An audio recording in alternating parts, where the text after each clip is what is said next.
Assalamualaikum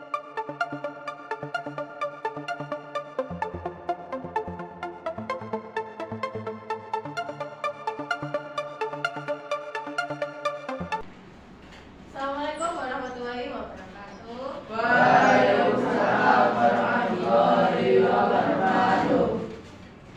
Absen dulu. Yang dijak masuk siapa? Siapa? Siapa? Siapa? Siapa dan sama? Sama ini. Nasra Arum. Nawa. Nama Arum Eleng. Kalau absen apa? Sakit. Oke. Hari ini Bu Lucy mau melanjutkan pembelajaran mengenai kecerdasan artifisial dan coding. Setelah minggu lalu kita belajar mengenai algoritma dan belajar bagaimana caranya membuat mie instan. Sekarang kita belajar mengenai etika dan resiko kecerdasan artifisial atau lebih sering kita kenal dengan nama AI. Tujuan pembelajaran hari ini, anak-anak mampu memahami konsep dasar kecerdasan artifisial, mengidentifikasi etika dalam penggunaan AI, dan mengetahui resiko terkait teknologi modern atau yang sering kita sebut dengan AI. Oke. Sebelum mulai, mari kita berpikir sejenak. Yang pertama, jika AI bisa mengambil keputusan sendiri, kira-kira siapa yang bertanggung jawab jika keputusan itu salah? Apakah manusia yang membuatnya atau AI itu sendiri? AI-nya. Oke. Terus, bagaimana jika sebuah robot atau aplikasi AI lebih dipercaya daripada manusia dalam memberikan informasi? Apakah itu berbahaya? Berbahaya. Kenapa kok berbahaya? Bisa menimbulkan apa? Ada konflik yang terjadi kalau info yang disebarkan AI ternyata palsu atau hoax. Terus yang terakhir, lebih besar manfaat atau resikonya kalau kita kenal sama AI?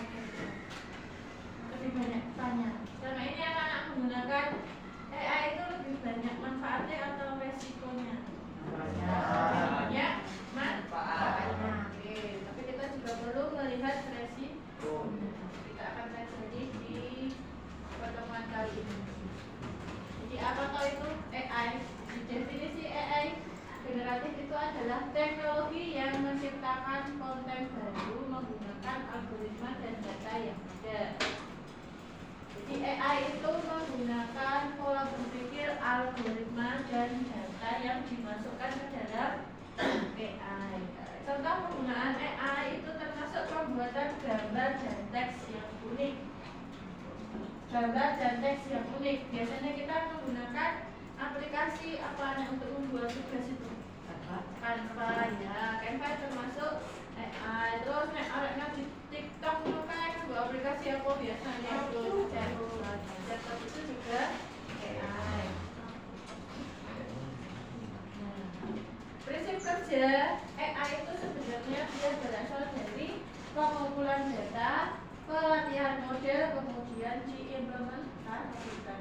Jadi sebelum ada Canva itu datanya diolah dulu. Jadi sama pembuatnya mengolah banyak data, dikirim, disimpan, dilatih model itu berarti dia jadinya dites dulu sebelum keluar ke publik. Jadinya kita sekarang bisa menggunakan CapCut, bisa menggunakan Canva, ChatGPT, karena kualitas data juga mempengaruhi yang dikeluarkan oleh AI. Jadi semakin data akurat, relevan, maka yang dikeluarkan sama AI juga semakin bagus. Ketika anak-anak mencoba menggunakan ChatGPT, misalkan coba ngetik buatkan gambar poster tema kebersihan, sudah muncul gambar posternya. Tetapi ketika nanti promptnya yang dituliskan buatkan gambar poster kebersihan, poster dengan tema kebersihan di mana siswa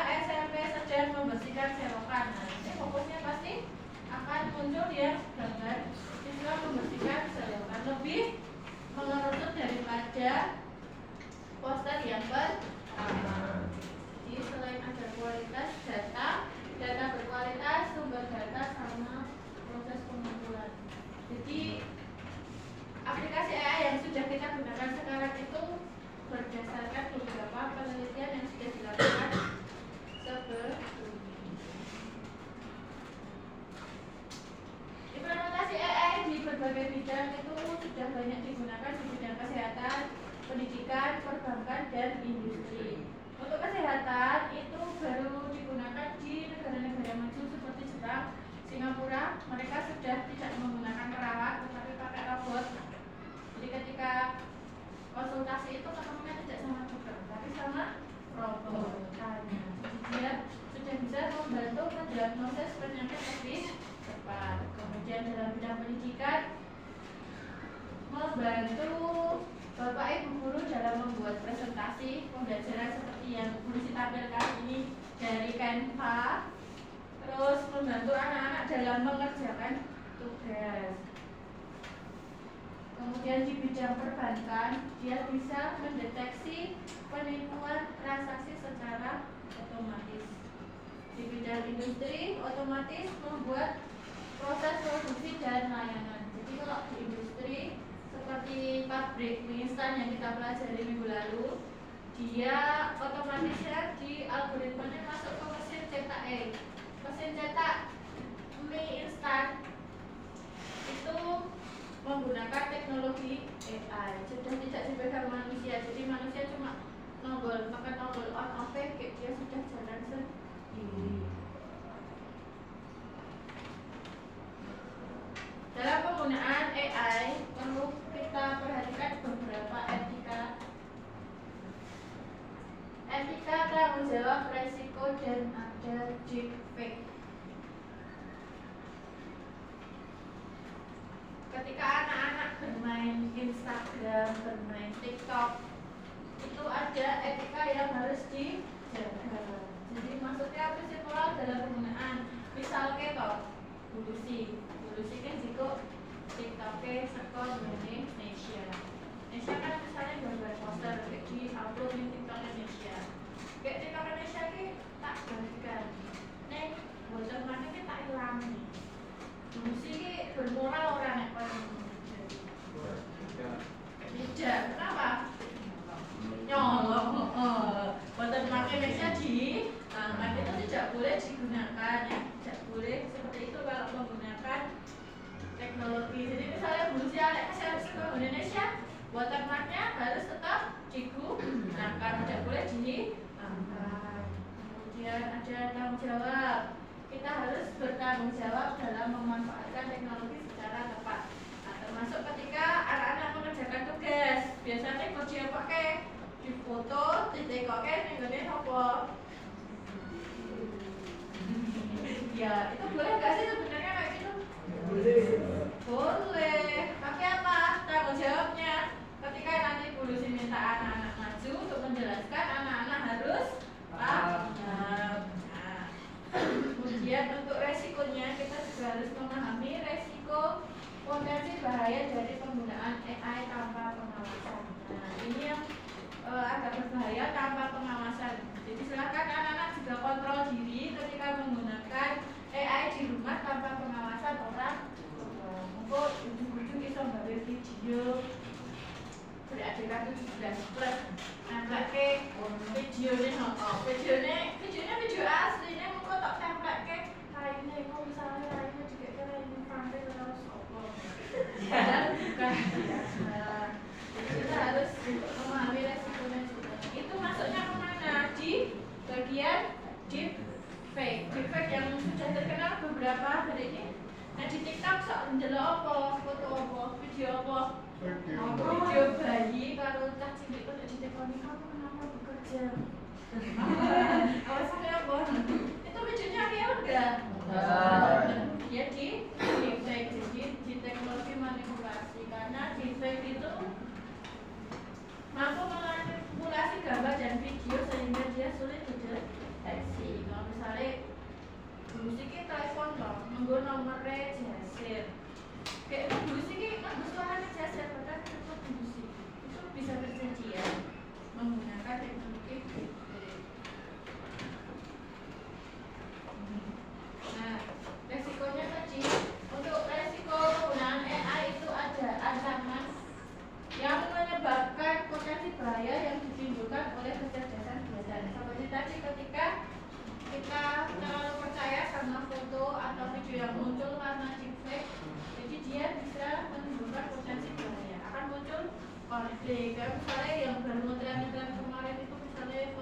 gedung kebakaran, video gedung kebakaran, padahal gedungnya baik-baik saja, tidak kebakaran atau tidak kenapa-kenapa. Itu kita harus disaring kalau melihat sesuatu itu, ini kira-kira benar enggak ya? Terus untuk tantangannya, kesulitan yang dihadapi penggunaan AI secara etis. Nah, etis dalam artian tadi ya, melanggar etika atau tidak penggunaan AI-nya. Defect, terus deteksi. Kita harus mampu mendeteksi konten yang telah dimanipulasi. Teknologi defect. Dia ngetren pertama kali tahun 2017. Pertama kali muncul dalam video viral yang berusaha dibicarakan. Video viral 17 plus menggunakan teknologi face swapping.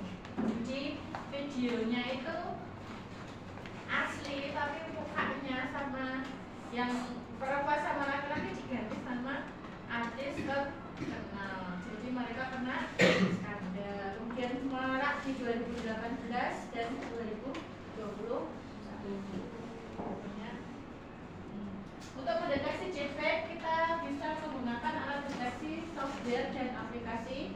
Kemudian metode analisisnya sama, tetap menggunakan algoritma dan mementingkan visualisasinya. Visualisasi dalam artian kalau misalkan foto, kita harus melihat apakah bentuk mukanya itu proporsional atau tidak. Oh, jojo prepate gede sebelah, ini sebelah, nah itu sudah masuk ke deepfake. Nah, kita akan melakukan aktivitas praktek mendeteksi deepfake melalui aplikasi ini.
dong. Ini di garasi ya. Apa murah? Ya buat tidak murah. Ada bayangannya. Ada bayangannya kira-kira sesuai nggak? Kalau lampunya di sini, tambah kacang ya? Ya.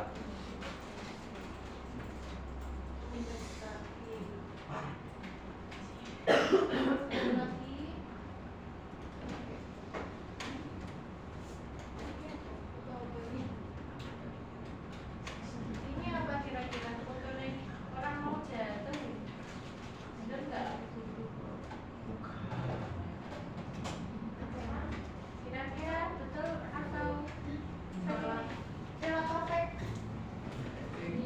Kayaknya orang mau berjatuh ke foto, tangannya tidak ada. Tangannya nggak ada ya sih buli sih bukti gini yuk. Kira-kira fake apa real? Fake. Coba kita ketik fake ya. Apa di atasnya? Masih.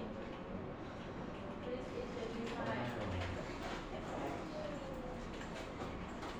Coba lagi. Oh. Ada real. Adanya berarti ini dia bentuknya proporsional, tidak ada yang gagal. Nah, ini cuma jadi tadi nyoba itu keluarnya video tadi nyoba info.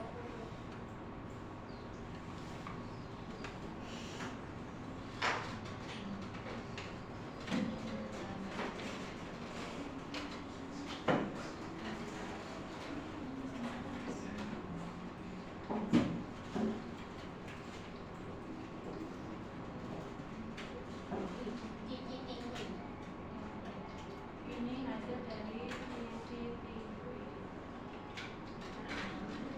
Kira-kira benar nggak?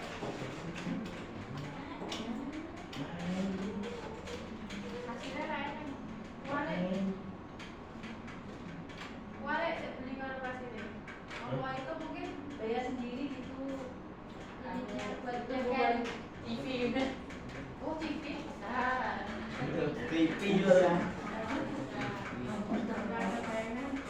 Nggak ada bayangan. Kira-kira real apa enggak? Enggak. Fake.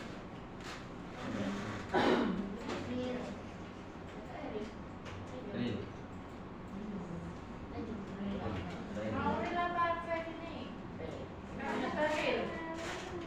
Mau fake loh. Saya kira mau fake. Fake. Fake lagi.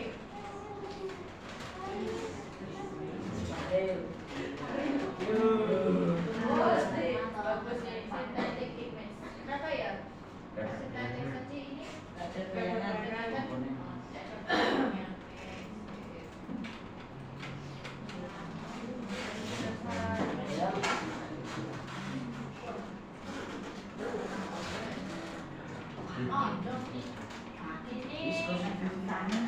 Ini foto dari kamera depan rumah. Kira-kira make apa real? Fake.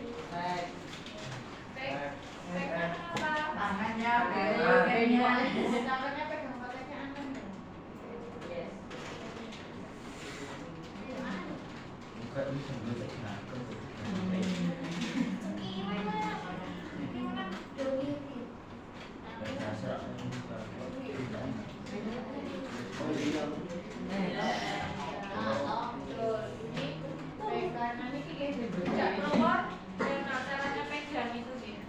Tidak mungkin kalau pegang kardus kayak gini ya, padahal kardusnya dalam kondisi tertutup. Kan nggak bisa ya kalau dipakai kan banyak kiwing.